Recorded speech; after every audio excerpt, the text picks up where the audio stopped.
books, actually, that introduced me to the fact that Gerette is in our neighborhood and is such a wonderful resource that we could have speaking for our Tuesday programs.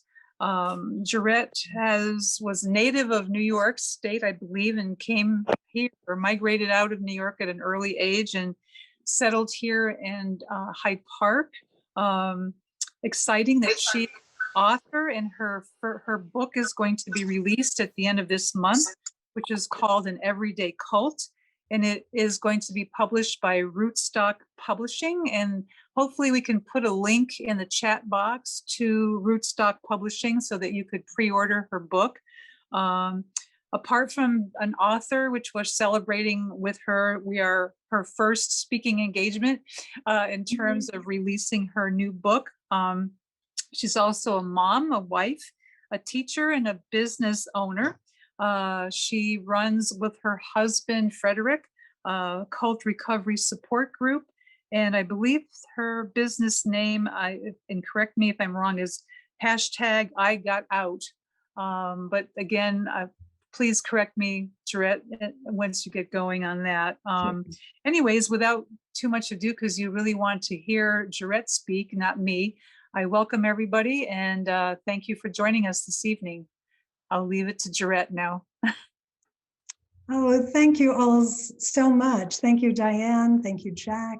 And Whiffy, I had no idea that you were the person that helped to make this happen. So thank you to you as well. I'm really, really glad to be here tonight. As Diane said, this is my first presentation as an author. I hope that you will be kind. I'm sure you will. Jack assured me that you would be a forgiving audience for me, so thank you. I thought, based on some dialogue I had with both Jack and Diane and Helen over the weekend, I thought I would actually start with the question of, what is a cult anyway?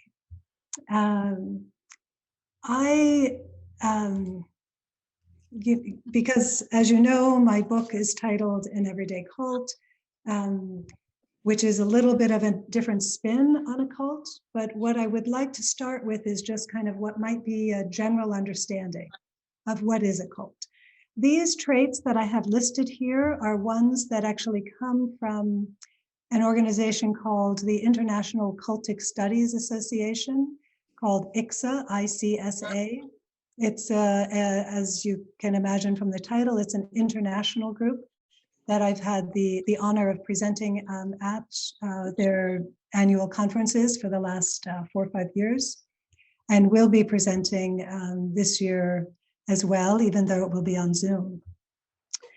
So these points come from their website and the decades and decades of work that they have done about helping people to understand what cultic influence is and supporting people to get help from their cultic experiences.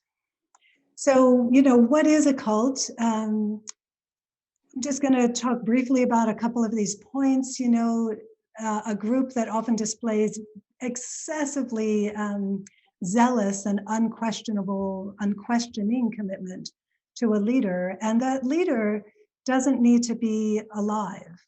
There are many cults that are still going on. For example, Reverend Sun Myung Moon died, years and years ago, but there are still many people that are involved in in the Unification Church, or what is commonly called the Moonies.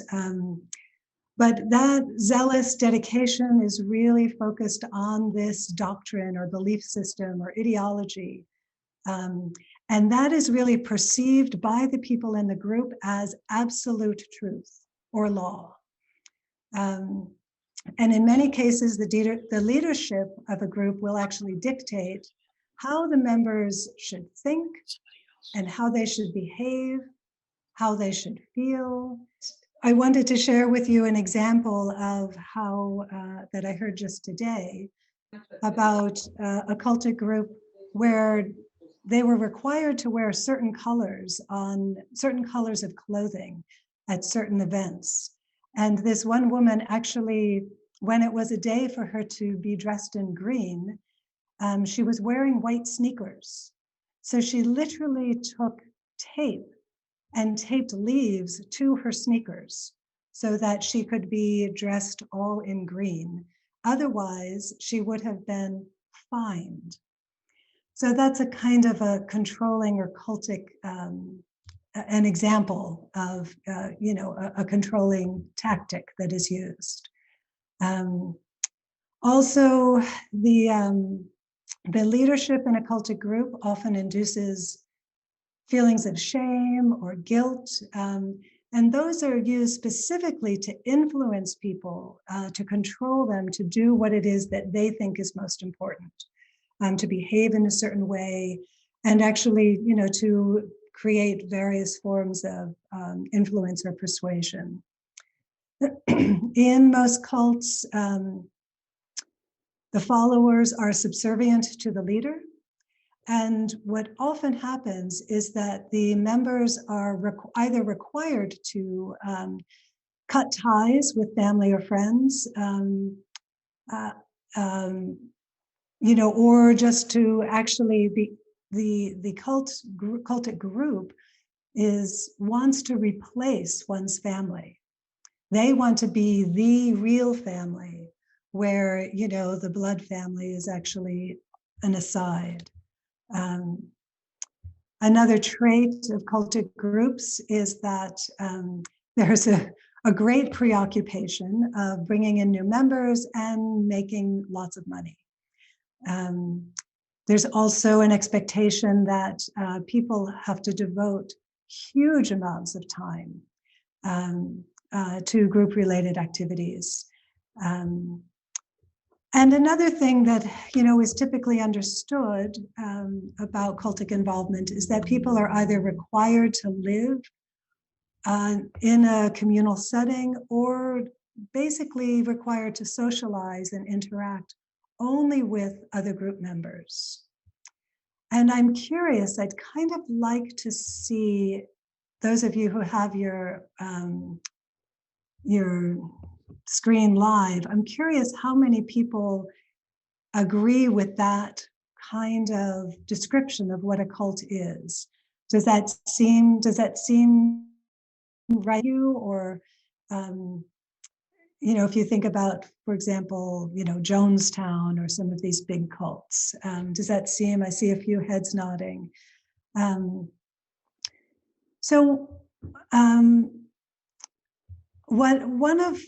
When I left the group that I was a part of for 18 years, I had a really profound, awakening. You could call it an awakening. And what happened for me is that it was like I had new eyes. And everywhere I looked, I felt as though I could see cultic influence in a way that was absolutely invisible to me previously. And very soon after I left the group that I was part of for those 18 years, I came upon the work of the story of Derek Black. Some of you might know he's a gentleman who was actually raised in a highly white supremacist family. And if you know the story about him, he was actually kind of being groomed to being a head leader in the white supremacy movement. Right around the time, shortly after I left the group I was involved in, he had his own awakening. And in that experience, he came to realize the harm that he had been involved in for all of his life. And it's his story, and the book that he wrote, actually it was co-authored, I'm blanking on the name of the author, but the book is called Rising Out of Hatred. And it is a powerful book that I would hope that everyone here would be interested in reading. And I share that with you because my my process when I left the cultic environment was seeing profound parallels between the experience that I had in my life and what I was seeing in white supremacy today or that was in 2014. But what was happening, what I was seeing then in 2014 in the United States. So there's a way that the story and the arc of racism and racial justice has actually paralleled my healing journey since I snapped out of the group that I was a part of in May of 2014. So now there's the question, what is an everyday cult? You know, I talked to you about, gave you kind of a rough idea of what we might consider a typical destructive cult. And I will say I'm inserting the word destructive because, you know, I want you to know that actually there are good cults. Like there are groups where there can be, you know,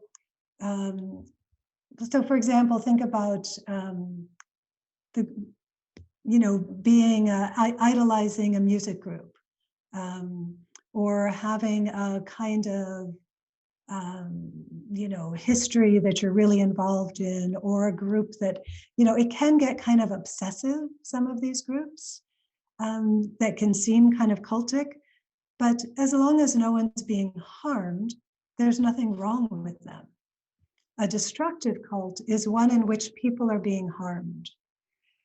And it's the harm that I'm, mostly concerned about. And what I began to see when I was dealing with my own healing process, as well as, processing this this issue of racism in the United States, I began to see that these dynamics, the very same dynamics that I experienced in my 18-year arc in the group that I was a part of, were actually exist.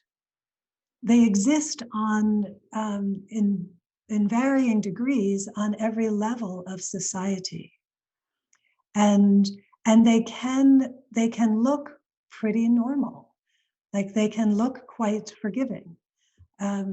But actually, there can be exactly the same kind of harm that can take place in some of these more, more classically known cults. So I'm going to read just a little short piece. I mean, what I was planning for this evening is to do a little bit of reading. Earlier, I held up my book. This is a copy of my book, An Everyday Cult. Diane mentioned earlier that the publication date is May 25th of this year, of this month, I mean, and I'm super excited about that. You can get it, but this is just a short piece in the introduction of my book about what an everyday cult is. And I'm just going to glance at my notes and make sure I didn't miss anything. I think I'm on here. Yes, there is one thing I didn't mention. My entire book is memoir. So everything that happened in my book is something that I experienced. And yet I have changed all of the places and all of the people. That is really for privacy of all the people involved. And I am choosing to not call out the leader of the group that I was a part of. And I have a number of different reasons for making that choice. But one obvious one is that I don't want to be faced with any defamation of character. So I am choosing to also protect his identity. And he's also not terribly active anymore. So I know that there are not It's not like there are lots of people continuing to be hurt. So this is a short piece from my introduction. Throughout our years in the group, Frank was my husband, who was also part of the group for 16 of the 18 years that I was involved. Throughout our years in the group, Frank and I worked various jobs, ran a business, owned our home, and appeared to be autonomous, free-thinking adults. We were not forced to tithe or relocate closer to our teacher. When I snapped out of the group in May of 2014, I reconnected with my pre-cult identity as an educator, and I began to study human behavior through the new lens of spiritual abuse and cult dynamics. Having lived through 18 years of unethical use of power, I now see its tentacles slinking into every layer of society, if we let it.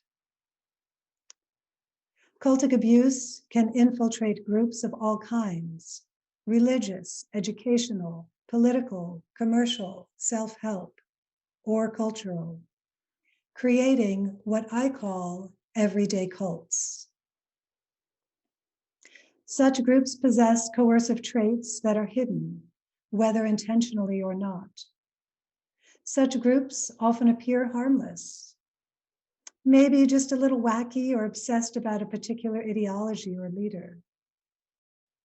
Such groups can cause tragic harm if they employ the common cultic techniques that are redesigned to fly under the radar, often appearing perfectly acceptable. Everyday cults are typically small groups where many unethical power violations occur regularly. However, they are formatted on the same dynamics employed by the likes of Jim Jones, who encouraged 900 followers to take their lives by drinking cyanide-laced Kool-Aid in the jungle of Guyana. And Reverend Sun Myung Moon, famous for his mass weddings of thousands of followers. Everyday cults typically move at a slower pace than those whose recruitment systems are more polished. Cumulatively, however, minds, money, and lives are captured for the leader's gain at the member's cost.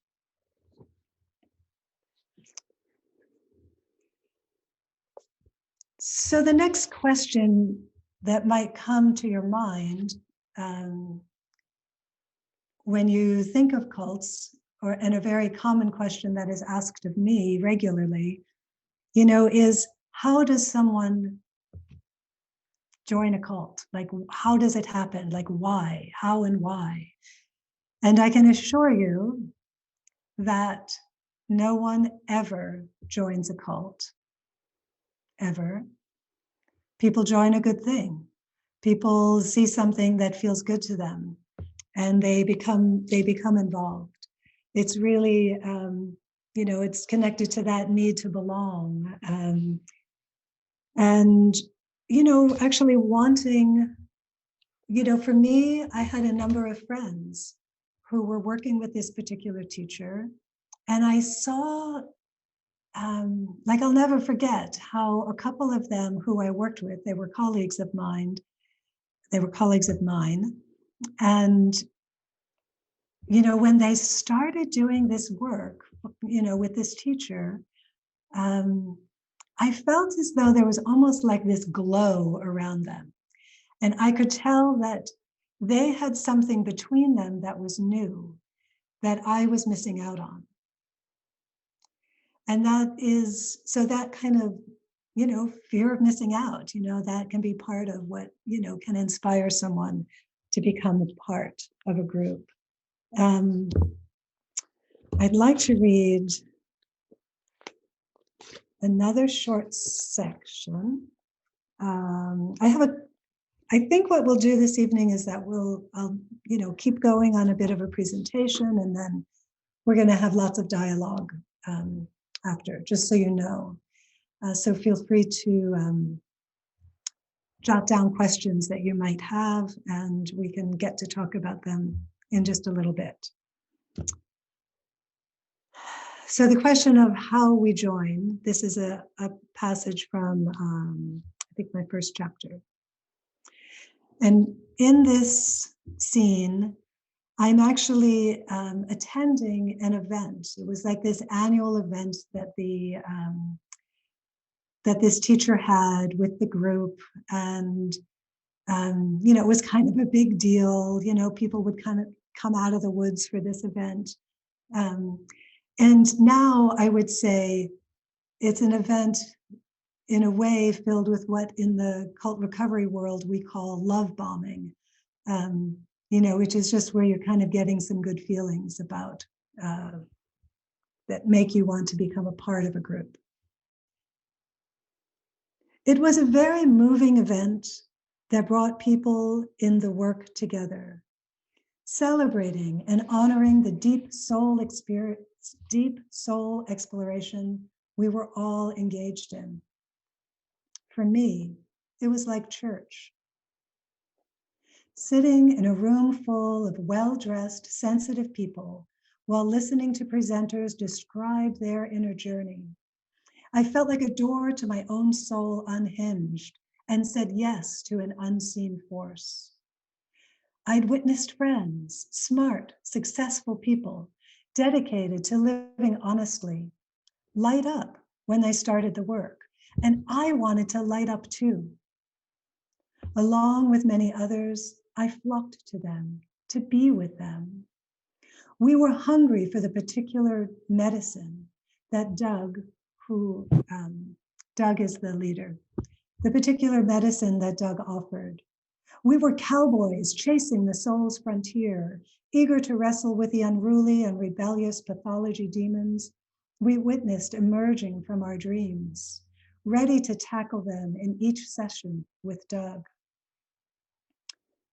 We wanted to be more honest, bolder. Doug's renegade approach to dreams was a vehicle for the unflinching scrutiny of our souls. Over the years, we would rise and fall, some drifting away from the flock, while others, like myself, stayed tethered close to our shepherd. I opened my heart and strived to identify what Doug called my, quote, resistance to God. In truth, I was shedding my capacity for discernment, blissfully unaware of the wolf hidden before me.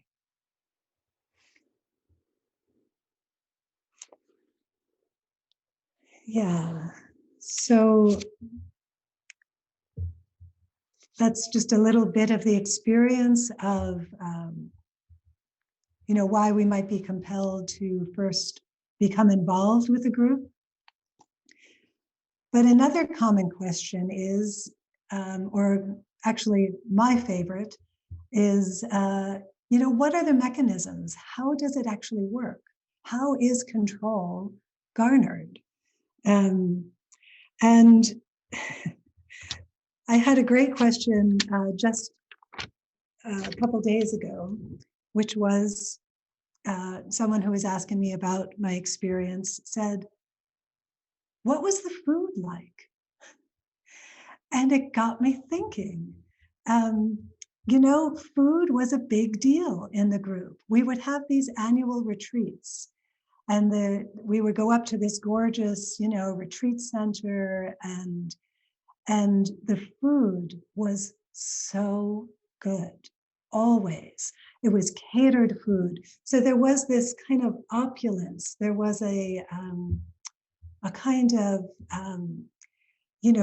generosity that was just always present. Like, like the table that is always full. What is it that, I can't think of the name of that story where the table that always regenerates and there's always good food to be shared. Well, that's what it felt like there. And so that was one of the techniques.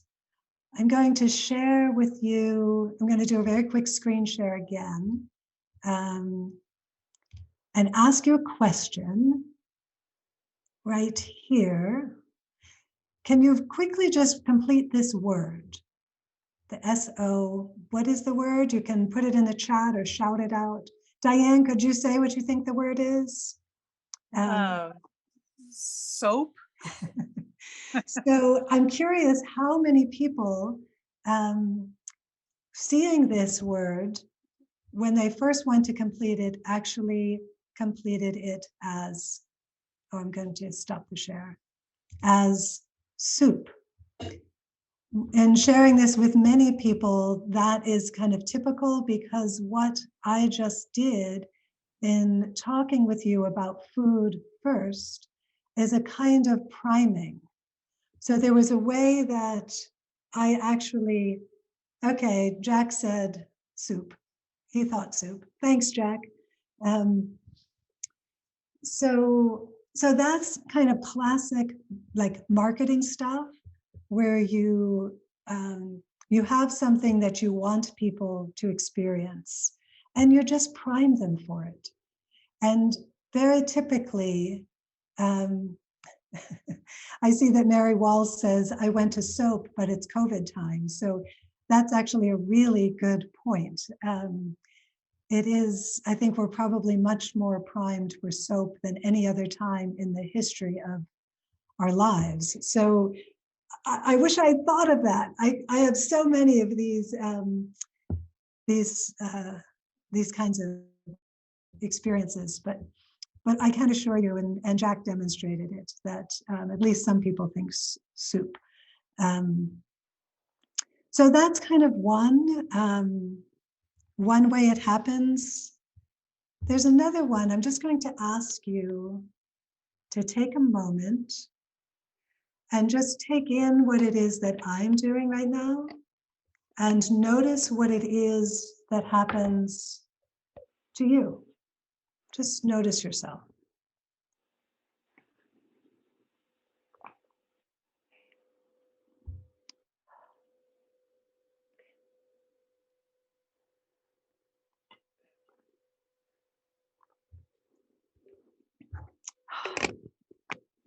I really needed that.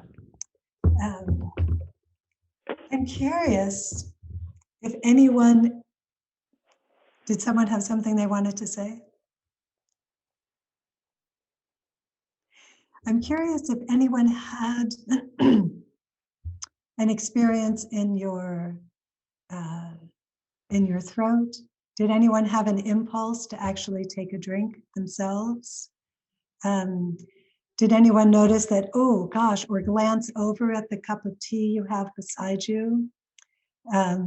Yes, so Jude said here, I wanted to drink. You know, again, that is this experience of what I just shared with you, right, is mirror neurons. So we human beings are wired to be in relationship with each other. There's profound sympathy. And so when we see what someone else is doing, we can experience it in our own body.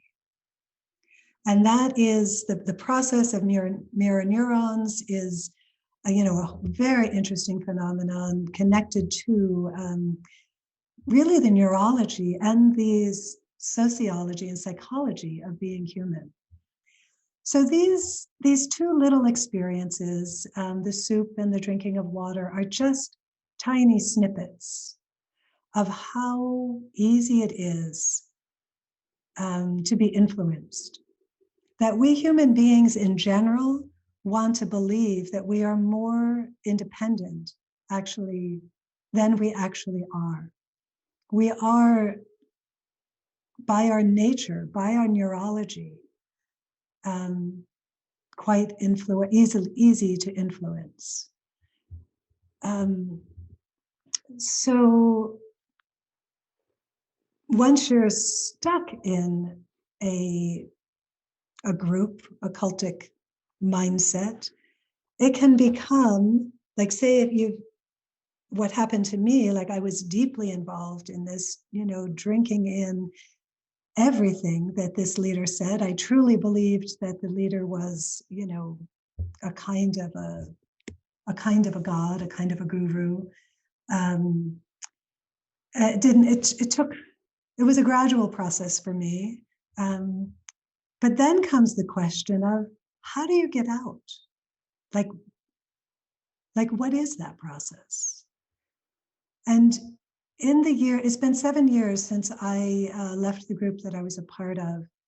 And for the last 3-4 years, I've been doing quite a bit of cultic education. And I began studying cult dynamics like day one of leaving the group. So my life as an educator, really kind of woke up for me, and I turned it all towards understanding cultic influence. And in my experiences over these last 7 years, I've really come to see that what it is that wakes up in a person who's leaving a cultic environment is very, very often a kind of conscience that wakes up, where the person actually starts to see that they or someone else has gotten hurt. And that was very much the experience that I had. And I'm going to read another little sections for you from my book about that process that I went through. And so here I was, 18 years involved in this group. There was a crisis in the organization, and during the crisis, the day after, like there were a bunch of the leaders that decided to leave right at the same time, and this prompted a meeting, and the meeting that took place is what I'm actually going to be reading from a scene in that meeting around one of my colleagues who I had been involved in this group with, for all of the 18 years that I was in. So here we are, I'm in that meeting trying desperately to understand why it is that 6 of the leaders of the group, of the whole organization, left all at the same time. And then 5 minutes before the end of the meeting, and we always end on time, Kaylee speaks in her quiet, naked voice, the truth that I needed to hear. When I had first met her years ago at a brunch for women in the work, she reminded me of a deer, timid and fragile, fear stitched into the sage and beige skirt that she wore, hoping to blend in with the woodwork. She barely spoke until she read a poem, one of her poems about irises, her voice shaking. In my hand, wild blue iris, earthbound sky, a blaze of yellow, joy. Joy lives on my tongue of grief, grace in a heedless world. Newly freed from a traumatic marriage, the work had become Kaylee's lifeline. Over the years, her trembling voice calmed, and her passion allowed her to rise through the ranks of the organization into leadership, landing as one of the top teachers. Kaylee's innate wisdom, artistry, and poetry was woven into the public face of our organization. Her generosity of spirit, so great, it was difficult to see. Now she speaks. Doug called me sometimes and berated me for an hour, sometimes 2 hours at a time. He would yell and yell.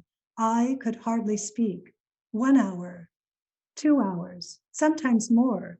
This happened not once, not twice, but several, many times. Kaylee's words, precise, bearing no hidden meaning, are the truth that jolts my sleeping conscience awake. An irreparable crack in the veneer of my mind forms from her words, allowing my own sense of justice to rise. In the minute it takes for her to say her piece, my psyche begins to reorganize around the one undeniable fact in direct conflict with what I had believed to be true, that Doug was spiritually perfect. In the hushed silence that follows the moment that Kaylee's words leave her mouth, my world reorders. For Doug to yell at Kaylee for hours at a time, even minutes at a time, pierces my heart and dethrones Doug from the untouchable pedestal that my psyche placed him on so many years ago. No one, not even Doug, should be allowed to hurt Kaylee. A fierce mama bear awakens in me, swinging.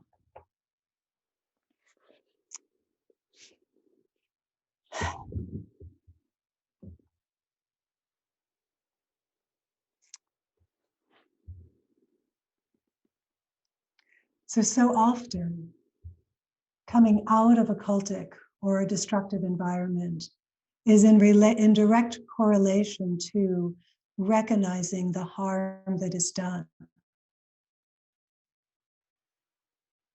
And I believe that it is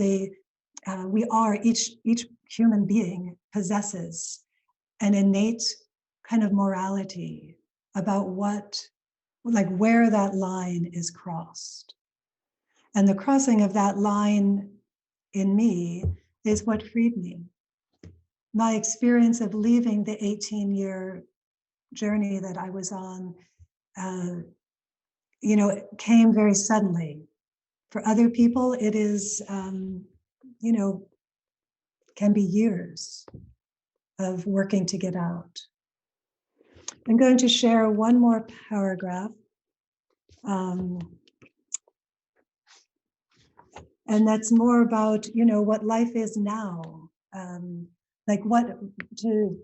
response to the question of what is it like to have had devoted so much time to a cultic group and, to have left it. And it's like, well, now what? So this is a paragraph I want to share with you. After 6 years of healing, who am I now? It's actually 7 years of healing. After 7 years of healing, who am I now? I am tougher and softer, more skeptical, without having lost my optimism. I laugh more and I cry more. I am slower to judge, yet I am much more discerning. I love my life. Even on my worst days of crushing insecurity or overwhelm, it takes but a few quiet breaths to remember who I am and the extraordinary bounty of my life. I know a lot less than I did 6 years ago because my world is so much bigger.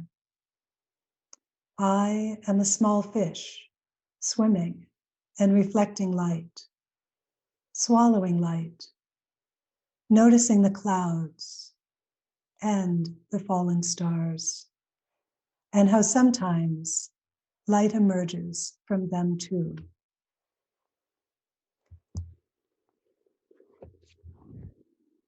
So that's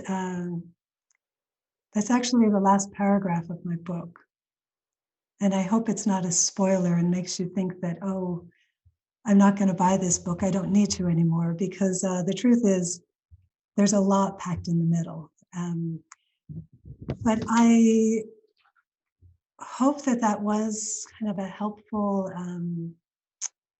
introduction to my experience. I would love to open up for some dialogue. I see there's lots of things in the chat. And that's mostly about the soup and the drinking. Okay, thank you. So at this point, yes, everyone can. Go ahead, Diane.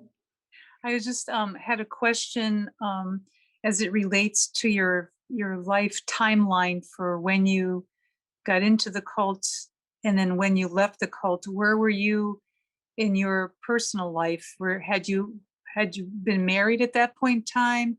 Did you have children? At what and how were your children influenced by this cult? I just was curious as to your life timeline in relationship to your cult membership.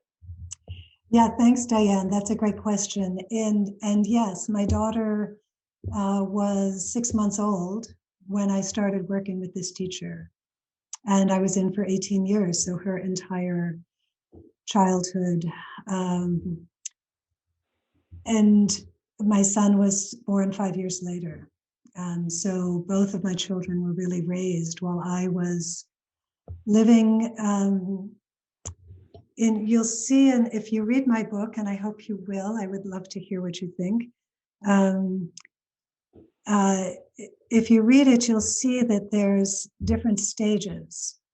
The first 8 years was actually a period of what I call, kind of falling asleep, falling in love. I was still very much involved in the world.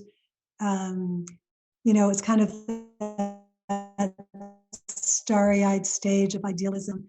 I don't feel at that point. I would say that my values were still intact. And then after that, there was a period of about 5 years of what I call drifting. And drifting was a time where, like when you're drifting to sleep, where your reality can kind of get slightly unhinged. You can have like that kind of in and out. And that was my experience where my worlds were becoming kind of untethered in a way. And yet I was still able to function, in the world. And then it was really, the time that I call asleep in my book, which is a 5-year period. That was the most jarring part of my experience, where my dedication to the group was so great that I was truly oblivious to the ways that my choices were impacting my family. And then that's when I snapped out after that point. So. I think we have some questions in the chat box, Gerette. Okay. Right. So Maxine asked, did you ever have the impulse not to bling in Kali? Did I, sorry. Did you ever have the impulse not to believe in Kali? Not to believe in Kelly? Yeah. Well, the woman that told you that she was verbally abused. Oh, Kaylee.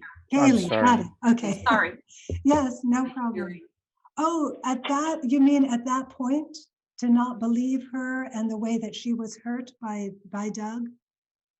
Absolutely zero. Like it was absolutely unequivocal that I knew she was telling the truth.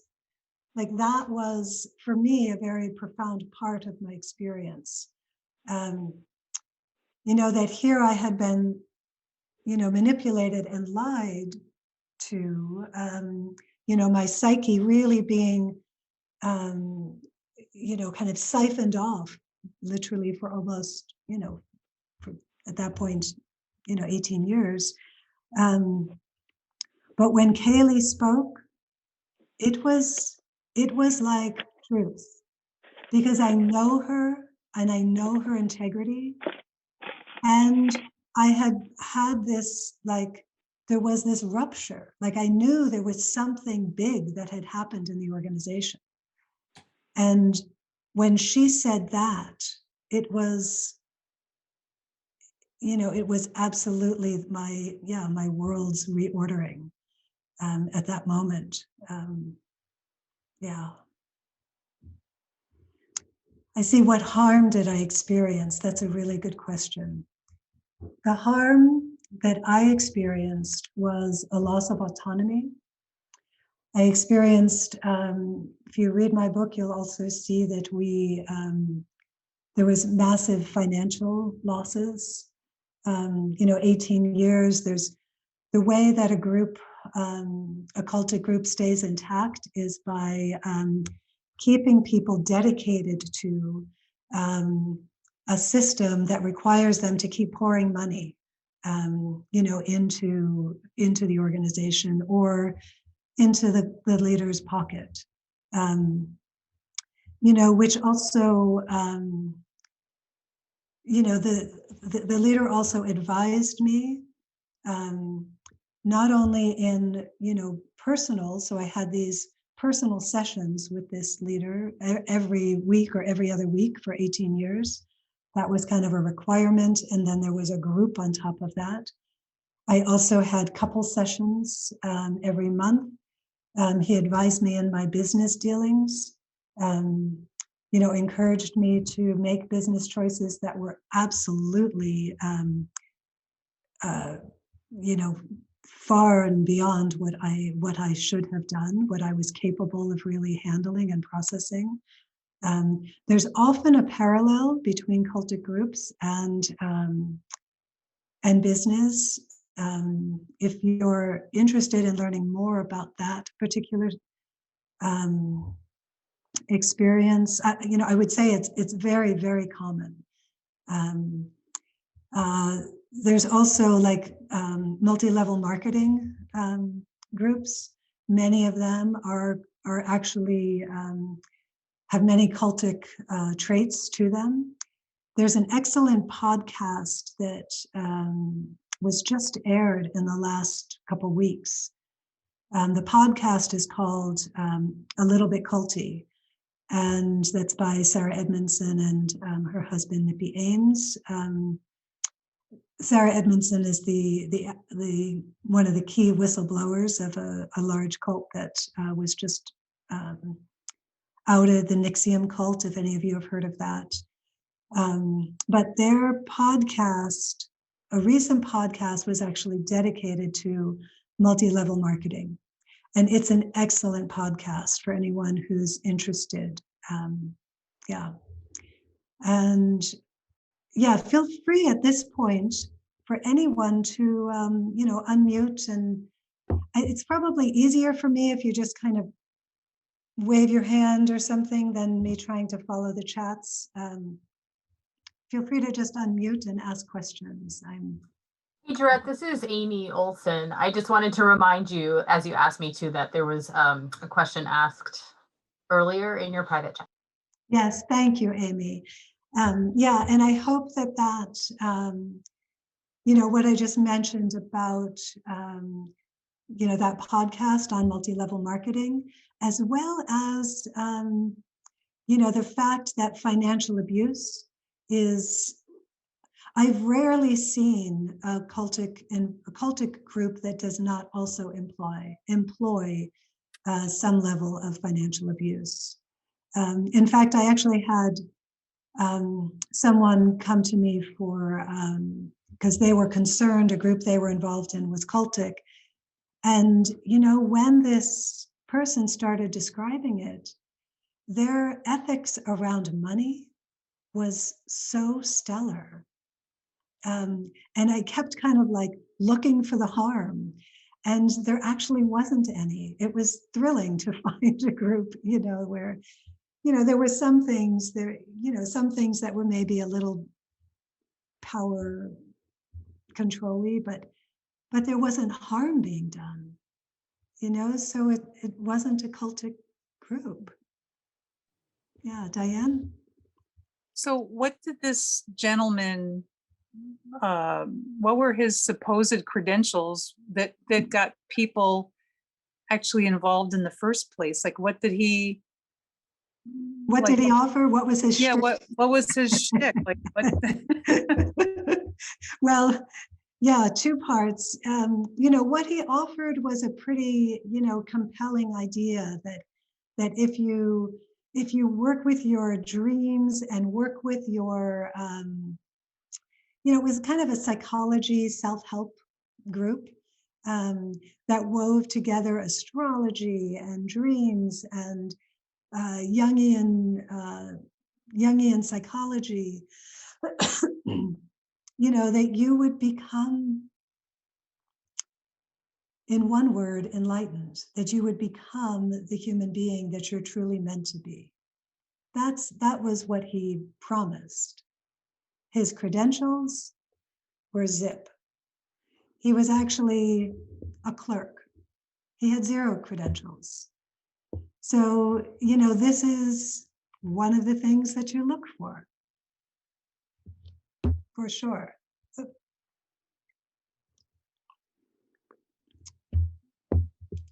I just lost everyone's view. How did that happen? Sorry, everyone. I just lost everyone for a minute. Oh, you must With be me. you Yeah. must be on speaker view instead of gallery view. No, it just I'm on gallery now. It just Okay. popped Yeah, off. I'm afraid that's my fault. I'm still learning some of the technical parts, Gerette. Sorry. Okay. No worries, Jack. With So- me, you had a question. Yes, I'm wondering about the leaders. Do they start out with all the skills to manipulate the people that join the cult, or is this something that grows within them as the cult develops and grows itself? I mean, it seems to me that the more power that this person is given, perhaps the more destructive and abusive they can become. Yeah. Yes. I mean, I would absolutely concur. I think your instincts are, what I also have observed and experienced. And so there are 2 ways to answer this. My experience was that the group that I was a part of started out definitely more innocently and became more and more, shall we say, corrupt. However, when I set about to write my book, and I, kind of pulled out all of my journals, of which I kept every single one. I also have many, many recorded sessions with this teacher. So I'm listening to things, I'm looking at my notes, I'm looking at my journals, and it is unquestionable in my mind that literally from my very first session that I had with this leader, there was stuff that was off. That there was a level of there was a level of unethical leadership that took place literally from day one. So I think the answer is a yes and no, that it grows and can become more blatant. And yet I think there is very often a kind of a seed there, because in the work that I do, I've taught cult culture to yoga teacher training groups. And it became very clear, because, like, these are people who are learning to become a yoga teacher. Yep. So you're in an environment where people are going to project on you big time.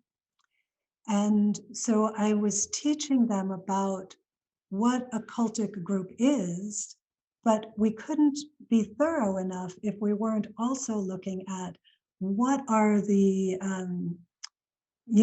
what are the characteristics of ethical leadership. And so some of the choices that this teacher made literally in my very first session with him were examples of unethical leadership.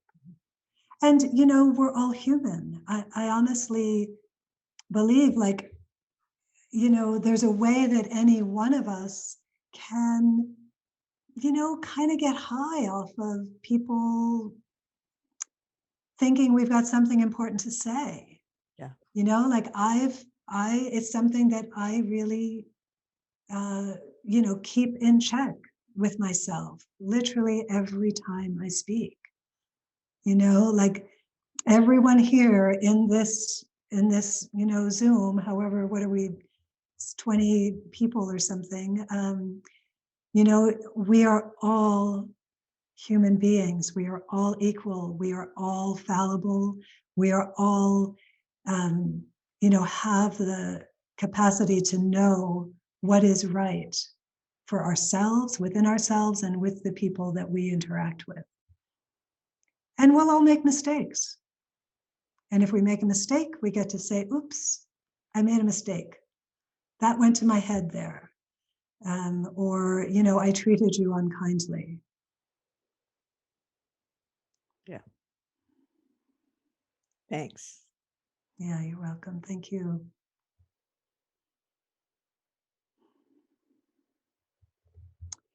I'm not sure what time it is. How are we doing for time? It's We're at about let's see, about 7 o'clock. okay. So we've done. Are there questions that we missed that were in the chat? Oh, Jude had one. Can you read that from her? I can only see a part of it. Do you feel there are? Okay. Do you feel there are certain temperaments that are susceptible to staying in a group? It's a great question. One of the traits of the people who have been the most harmed and most kind of stayed the longest in groups is a really high level of loyalty. Like I'm a deeply loyal person.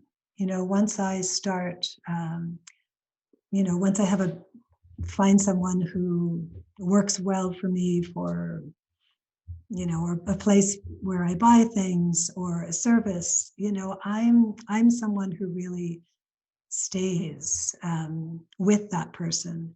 So I think loyalty is one of those traits. And there's also a misnomer in the cult recovery world. And that is that only certain people are vulnerable.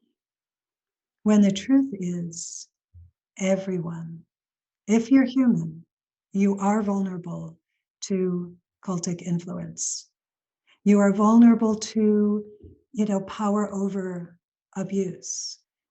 I will say that some people who possess when I snapped out of the group, I noticed a trait that some people who I think are highly unlikely to be sucked into a cultic situation, that those people have a trait, and that is skepticism, what I call healthy skepticism.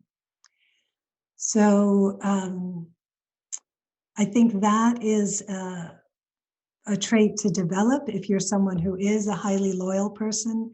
If you're someone like myself, who I always, no matter what, I always see the good in people. It's just part of my nature. And sometimes it comes to bite me, as it did, obviously, in this situation, in the group I was a part of. So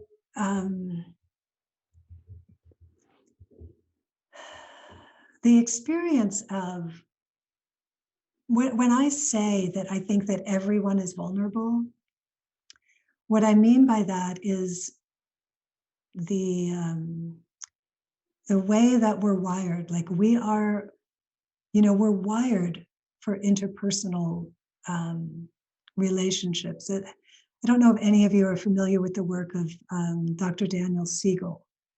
He's a neuroscientist.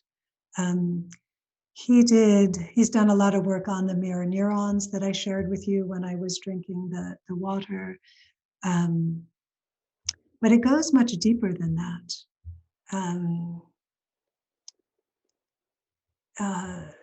There are the way that we think. If you've come upon one of the very first books that was very important for me when I got out was the book called Thinking Fast and Slow by Daniel Kahneman. Does anyone know that book? I see a couple heads nodding. It is an excellent, excellent book. And for me, like I was a special educator before I went into the group.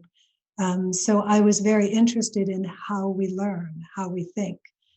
And every one of us has a function of fast thinking and also slower thinking. So when I'm teaching about cult dynamics, I'm often working with the concepts of the part of us that thinks fast is really tied into our instincts and our need to survive. So the fact that, for example, if we're driving a car, and we can, quickly swerve when we're not even aware of what it was that we saw, but we're responding. So that's like a survival mechanism. But what has happened to, many, many people and many, many, many situations is that we jump to, that quick thinking in situations where actually we need to hit the pause button. Because our slow thinking mind, so it's like we have two minds. There's the fast thinking fast, and then there's also the slow thinking mind. The slower processing is one that comes to the table when called on. Our slow thinking is actually something, it kind of wants to stay in the background. If we're doing calculations or something, we have to call on those of us who are not that, mathematically inclined. I feel like I've got to call on my slow thinking mind to come forward, and it takes effort. So where we can jump to conclusions, it's a way where we might be making quick, a quick conclusion where we might be better off being more thoughtful. So if you are someone who uses your slow thinking mode more often, then you're less likely to be influenced by a cult. Hey, Gerette, I have a question. It's Mary. Hi, Mary. Yeah. Hi. So it was quite a long period of time that you were connected to this group. I was just curious, there must have been an arc where there was some really good stuff happening that you were happy with, Right. that made you happy in some way, or you would have, gotten out sooner or been more skeptical, or I don't know. And especially if your family was connected with it. So what were the things that were good, that made you feel good when you were in that? That's a great question. I love that question because, kind of for two reasons. One is that I truly believe that no matter how bad a cult is, no matter how, outwardly appearing evil, satanic, dark, there is always something good. Because there's always something that brings the people there. So if you're there, there's something that's brought you there. For me, there was this sense of getting to know myself in a really new way.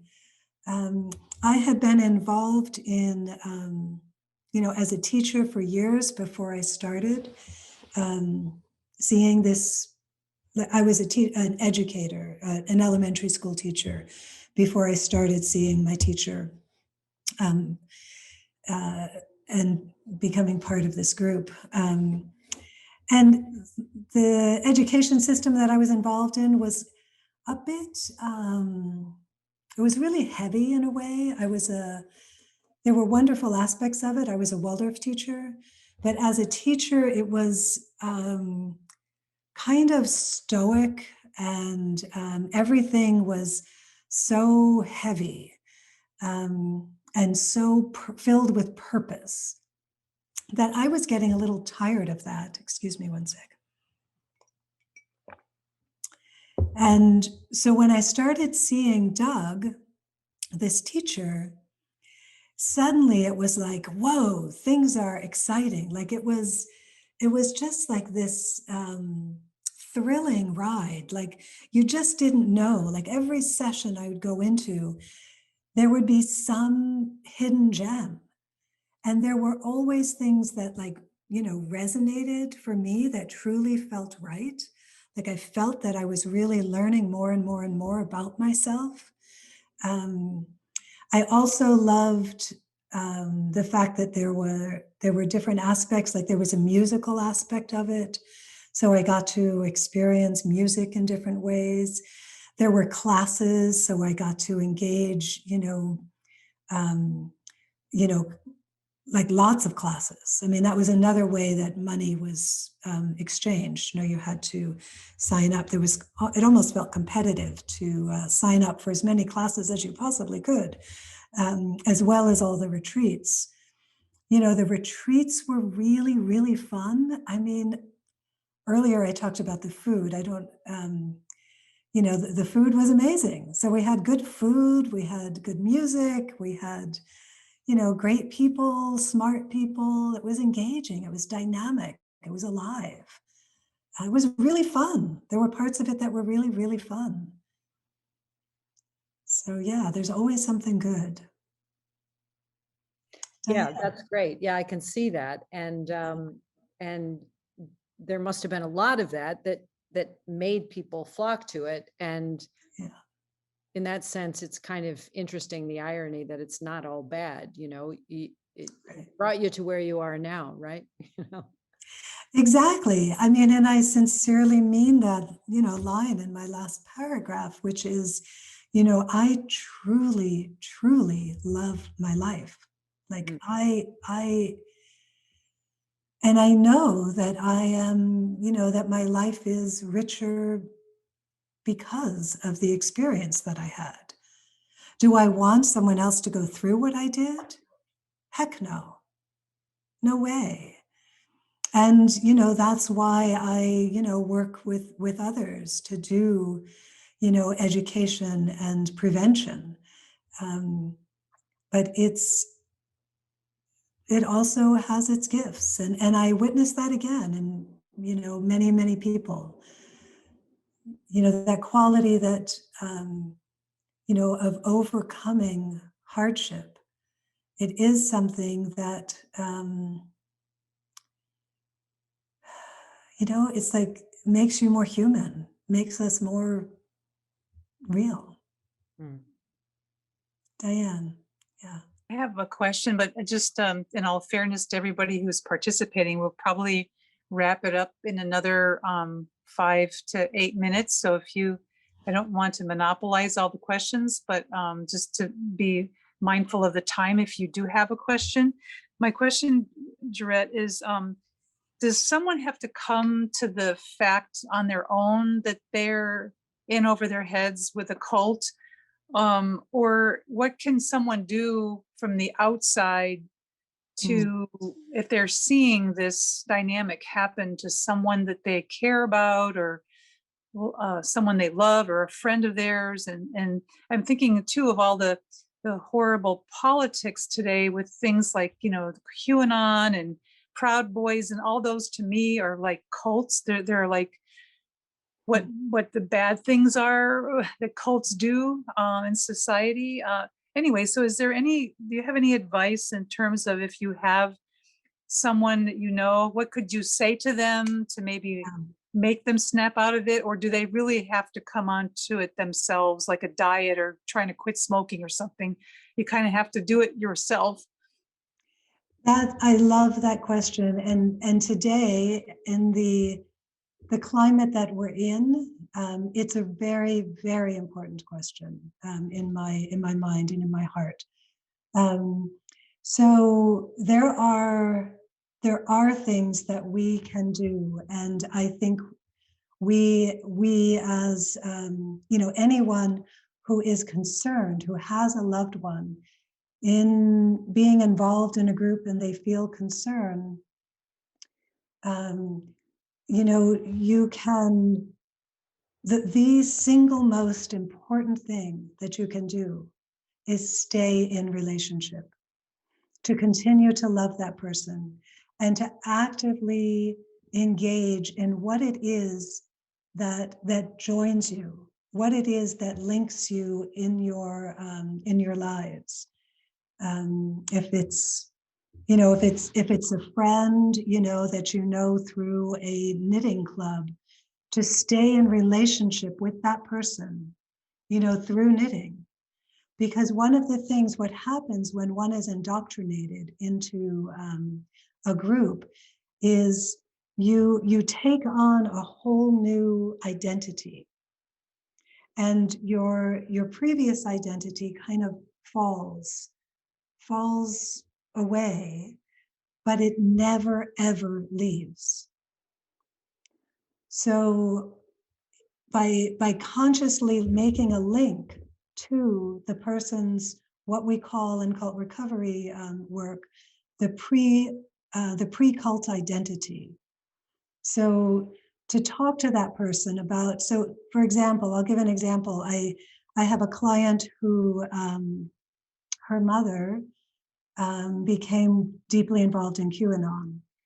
And it has been, kind of shattering their family. The father's involved, not involved in QAnon. The father's deeply concerned. And so what they've done, kind of just the simplicity of reaching out to her and saying, Mom, like remember when we used to blah, blah, blah. And she brought out some photographs. And so every time that she talks with her, she's consciously bringing up, experiences or, and of course, because of COVID, it's been hard to see her in person, but, she'd send her a photograph. And the other thing that you can do is engage with the person in such a way that you learn their language. So what it is, whatever they're involved in, get really interested. Learn the language of the group. Reflect it back to them. Ask them questions. And when they give you answers that afterwards you say, gosh, I don't really know what that means, you can go back to them and say, I've been thinking about this.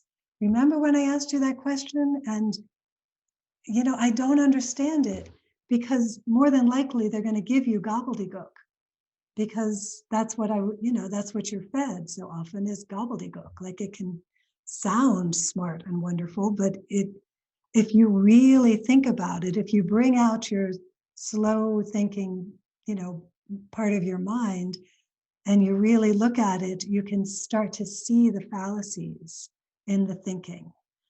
And you never, ever know when you're going to say the thing or ask the question that's going to help someone to say, oh, my gosh, look at what I've done. Like, for me, hearing Kaylee say that Doug would yell at her for hours at a time, that was my moment. That was the crack that let in the light. And you never know when that's going to happen. So by just staying in relationship, staying actively involved, communicating. That's really what's most important. And, I'm just realizing I have one more screen that I just want to share with everybody. Should I do that right now? And that is here. Please. Just really quickly. Oh, no, it's this one. So I just want you to know a little bit about, myself and my work. I am an educator, as you know, an author and a speaker. So you can, feel free to use, reach out to me around any of those things. My cult education and recovery work. I do consultations for individuals and for families, like Diane, you were asking about families that can also include friends as well, of course, and for organizations. I facilitate a writing course that is for people who have come out of a cultic environment or who have experienced cultic abuse through witnessing a family member. So that writing class is an ongoing class that people are welcome to kind of sign up and drop in on. I also do workshops and personalized retreats. And Diane had mentioned I Got Out. And I just have to take a moment to introduce you to, you can see that on my screen there. I Got Out is a hashtag movement. I assume all of you have heard about the Me Too movement. The hashtag I Got Out is a movement that is really aimed for encouraging people who have experienced any level or any kind of cultic abuse to come together, to use the hashtag, to speak out, to tell their story. Because the more stories, the more people who are telling their stories, the more awareness that is raised. And, like I said earlier, my healing journey has been very much paralleled with the journey of racism, which is, a huge, huge issue particularly in our country, but across the world right now. And when we can tell our stories of power over abuse, we are helping others to see and to learn to recognize the signs of power over abuse, so that the more people who can see it and say, oh, I see you, I recognize that, the stronger and more resilient we will be as a human species. So I am, deeply honored, humbled to be a founding collaborator of the I Got Out movement. I also want to mention, I'm going to go back to the screen here, but I also want to mention that I have starting a podcast called Everyday Cults, Everyday People. And that will be kind of an ongoing podcast with, focused on educational pieces. And that I record my first session next week, and it will be airing on, I think it's the 13th. So that'll be available on, I think all podcasts, but definitely Google Podcasts. And I think it'll be on Apple too, but I'm not positive. I'll find that out. And I also, before I forget, I would love to invite all of you to come to my book launch party. There have been a couple really beautiful people who have supported me in my journey. Two of them are quite actually famous, and both of them will be attending my book launch party, which is May 28th. And I should have thought to get that link. I'm sorry, I don't have that link handy. But there's a link you can actually, if you go to my website, not the Rootstock Publishing, if you went to gerettebuglion.com, there is a link on there for my book launch party. And you can, sign up for it, and you would get to meet Sarah Edmondson, who is a well-known actress, the whistleblower that I had mentioned earlier, and Dr. Steve Hassan, who is literally a world-renowned cult expert, will also be popping in. He can't be there for the whole time, but I am really honored that he's coming. So I'm sorry, I felt like I talked too much there. I would love to take last questions and yeah, hear any final thoughts or reflections. You know, I would love to hear what you think, how this was for you to be listening. Yeah. I think there are some comments coming into the chat. I Yeah. just wanted to say we're coming in on 7:26 to be mindful of your time, Gerette. Yes. I really appreciate the time that you've taken to speak on such a timely social issue, I think, and get a little bit of understanding and clarity in terms of what the mentality would be of folks who may be drawn to cults, and some strategies perhaps to deal with those folks who may be involved in cults, that kind of thing. So thank you very much. I don't know if there's any more questions that you want to address that are popping into the chat right now. But feel free. Yes. Oh my And- gosh. Thank you for your beautiful comments. And yeah, gosh. Thank you. Yeah, I'm really, I'm not seeing final questions. I guess I'll say one more thing, and that is I do hope those of you who were here, you know, feel inspired to read my book. Of course, it will be at the library. I know Amy let me know that it will be there. And, you know, I'll say it's an extraordinarily vulnerable thing to share as much of myself to the world. And, you know, to read your comments, your generous comments that just came in, the fact that any of you were helped or that found this helpful, like for me, that's why I'm here. You know, my work is really to be of service, to support people who have had experiences or want to learn more. You know, I would love to have cult education be part of every high school in the state of Vermont.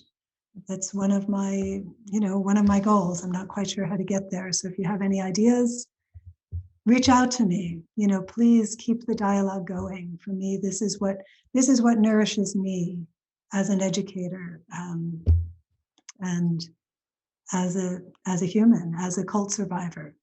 This is what takes me from cult survivor to post ex-cult thriver. So this is it right here. So thank you all so much. Yeah. Gerette, is there a way that people can reach you? Is there a way you would recommend the best way if they want to continue? Sure, you can. Go to my website, gerettebuglion.com, has a contact sheet, contact form, or you can just email me, which is gerette@gerettebuglion.com. I know it's kind of a long, hard to spell name, but thanks for popping that in the chat. Appreciate that. Thank you. Amy. Well, Yeah. big round of applause. Oh, Thank you so much.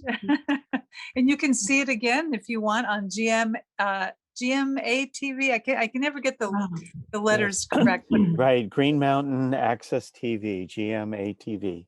GMA That's so TV. cool. Yep. Great. So it'll be on there, and it'll be, Jack, will it be would the link be linked to our friend's website as well, or? When I get the link, I'll push that to you in our tech support to put it out. And Gerette, this was like an NPR podcast. This was so good. Yes. Thank you. Thank you. Thank you, Jack. Wow. Yeah, Have a thank you good- all. It's Yeah. a Have a real good night, pleasure. everybody. Good night, everyone.